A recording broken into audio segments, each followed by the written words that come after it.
ሰላም ክቡራት ተምሃሮ ደግምና ከመይ ውዕልኩም ከመይ ኣምሽኹም እናበልና ንሎም ድማ ተኸለይቲ ትምህርቲ ብዛዕባ ፓስት ኮንቲኒዩስ ወይ ድማ ኣብ ሕሉፍ ቀጻሊ ዝነበረ ተግባር ክንርኢና ሰናይ ምክትታል።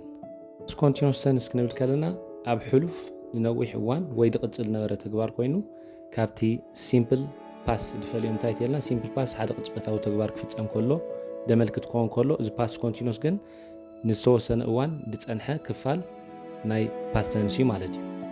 ኣወንታዊ ነገር ተሪእና ሕጂት ፎርሙላ እንታይ ተልና ሂ ሺ ኢት ኣይ ብሓንሳብ ኮይኖም ፕላስ ወስ ፕላስ ቨርብ ኢንች ፕላስ ኦብጀክት ማለት እዩ። ስለዚ ሺ ዋዝ ዋቺንግ ኤ ሙቪ ተልና ንሳ ፊልም ትርኢ ነይራ ንዝተወሰነ እዋን ሰዓት ድዩ ክልተ ሰዓት ድዩ ትገብሮ ነበረ ተግባር ንገልጽ ኣለና ማለት እዩ። ወይ ድማ ከም ልምድኻ እዛ ሰብ እዚኣ ኣብ ሕሉፍ ናይ ፊልም ምርኣይ ባህሪ ከም ዝነበራ ንገልጽ ኣለና ማለት እዩ።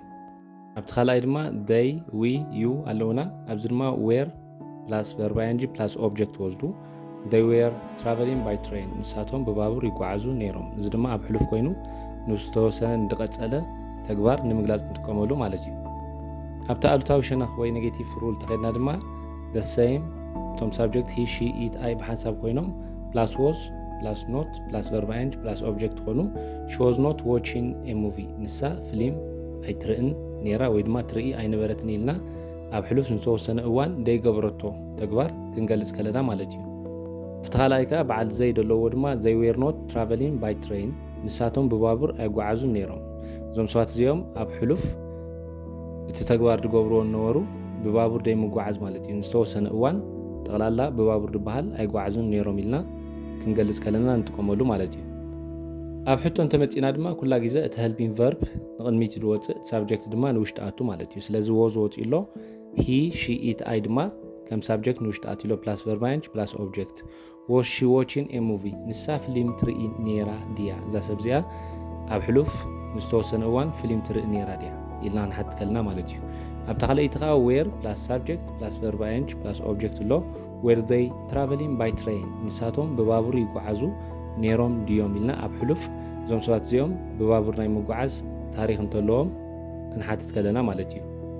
እቲ ናይ መወዳእታ ድማ ኢንትሮጌቲቭ ኔጌቲቭ ሩል ኮይኑ was ብቅድሚት መፂኡ ሳብጀክት ፕላስ ኖት ፕላስ ቨርብ ኢንጂ ፕላስ ኦብጀክት was she not watching a movie ንሳ ፊልም ኣይትርእን ድያ ነይራ ከምቲ ኣቐዲምና ኣብ ሲምፕል ፓስት ድራናዮ ኖት ምስ ሕቶ ክመፅእ ከሎ ደጠራጥር ክንጥቀመሉ ከለና ማለት እዩ።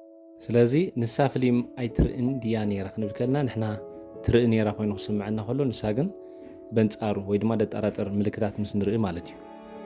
ቀፂልና ድማ ኣብታ ታሕቲ ዌር ፕላስ ሳብጀክት ፕላስ ኖት ፕላስ ቨርብ ኢንጂ ፕላስ ኦብጀክት ኣሎ were they not traveling by train ንሳቶም ብባቡር ኣይጓዓዙን ድዮም ነይሮም። እዚ ድማ ልክዕ ከም ትብላዓል ዘሎ ንሕና ይጓዓዙ ነይሮም ድብል ሓሳብ ክህልወና ወይ ከምኡ ድብል ክጸንሕ ከሎ ሕጂ ግን ናይ ምጥርጣር ሓሳብ ምስ መጸና ንዛርቦ ወይ ድማ ንሓቶ ሕቶ እዩ ማለት እዩ።